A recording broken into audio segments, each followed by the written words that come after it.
ನಮಸ್ತೆ ಎಲ್ಲ ಮಂದಿಗೆ. ಇವತ್ತು ನೆಲ್ಲಿಕಾಯಿ ಬಸವಣ್ಣ ನೋಡ್ಕೊಂಡು ಹೋಗೋಣ ಬನ್ನಿ. ಇದೇನಪ್ಪ ಇದು ನೆಲ್ಲಿಕಾಯಿ ಬಸವಣ್ಣ ಅಂತಿದ? ಹೌದು, ನಾವು ಸುಮಾರು ಸಾರಿ ನಂದಿ ಬೆಟ್ಟಕ್ಕೆ ಹೋಗಿ ಈ ನೆಲ್ಲಿಕಾಯಿ ಬಸವಣ್ಣನ ನೋಡ್ದಿದ ಬಂದಿರ್ತೀವಿ. ಅಲ್ಲೆಲ್ಲ ಇದು ನಮ್ಮ ನಂದಿ ಬೆಟ್ಟದಲ್ಲಿ ಇದೆಯಾ ಅಂತಿದ? ಹೌದು, ಅದು ನಮ್ಮ ನಂದಿ ಬೆಟ್ಟದ ಟಾಪಲ್ಲಿದೆ. ಸೊ ಇದು ವಿಶೇಷತೆ ಏನು ಅಂದರೆ, ಈ ನೆಲ್ಲಿಕಾಯಿ ಬಸವಣ್ಣ ಸುಮಾರು 10 ಅಡಿ ಉದ್ದ, 6 ಅಡಿ ಎತ್ತರವಿತ್ತು. ಕೆತ್ತನೆಯ ಕೆಲಸ ಚೋಳದ ಶೈಲಿಯಲ್ಲಿದೆ. ಇದಕ್ಕೆ ನೆಲ್ಲಿಕಾಯಿ ಬಸವಣ್ಣ ಅಂತ ಏನಕ್ಕೆ ಹೇಳ್ತದೆ ಅಂದ್ರೆ, ಈ ಬಸವಣ್ಣನ ಮುಂದೆ ನೆಲ್ಲಿಕಾಯಿ ಮರ ಇರೋದ್ರಿಂದ ಇದಕ್ಕೆ ನೆಲ್ಲಿಕಾಯಿ ಬಸವಣ್ಣ ಅಂತ ಕರಿತೀವಿ.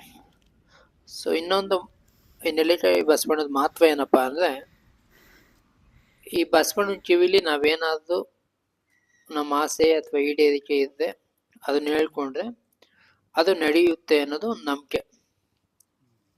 ಸೊ ನೀವೇನಾದ್ರೂ ನೆಕ್ಸ್ಟ್ ಟೈಮ್ ನಂದಿ ಬೆಟ್ಟಕ್ಕೆ ಹೋದ್ರೆ ತಪ್ಪದೆ ಈ ನೆಲ್ಲಿಕಾಯಿ ಬಸವಣ್ಣ ನೋಡಿ ಅದ್ರ ಆಶೀರ್ವಾದ ಪಡೀರಿ. ಮತ್ತೆ ನಾವು ಮಾಡೋ ಕಂಟೆಂಟ್ ನಿಮ್ಗೆ ಏನಾದರೂ ಇಷ್ಟ ಆಯ್ತಿದ್ರೆ ಪ್ಲೀಸ್ ಸಬ್ಸ್ಕ್ರೈಬ್ ಮಾಡಿ.